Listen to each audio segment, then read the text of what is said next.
इस्लामाबाद से हमारे divisional bureau chief दोस्त मोहम्मद खान की रिपोर्ट के मुताबिक गोजर खान वलीमे का खाना जहर बन गया, 150 अफराद अस्पताल मुंतकिल, एमरजेंसी नाफिज कर दी गई। थाना जातली के इलाका ढोंग में पीर के रोज एक दावत वलीमा में मुद्रे सेहत खाना खाने से 150 अफराद की हालत गैर हो गई, जिन्हें मुख्तलिफ अस्पतालों में मुंतकिल किया गया। इब्तदाई इतलात के मुताबिक दोलादा के नवाही इलाका ढोंग में वलीमे के दौरान खाने में मुबैना तौर पर फूड पॉइजनिंग के बायस तबीयत खराब हुई। वाकई की इत्तला मिलते ही मकामी हॉस्पिटल में एमरजेंसी नाफिज करते हुए इजाफी तिब्बी अमला तलब कर लिया गया।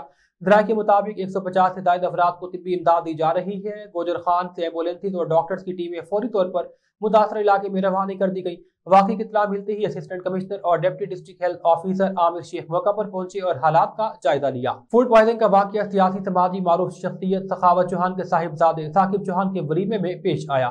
CEO health Rawalpindi doctor Asif, assistant commissioner Gujar Khan, Khidar Zahoor Guraya बुनियादी हेल्थ मरकज ढोंग पहुंचे। कैटरिंग ऑफिस त्राटी को सील करके कैटरिंग के इंचार्ज उमैर को भी गिरफ्तार कर लिया गया।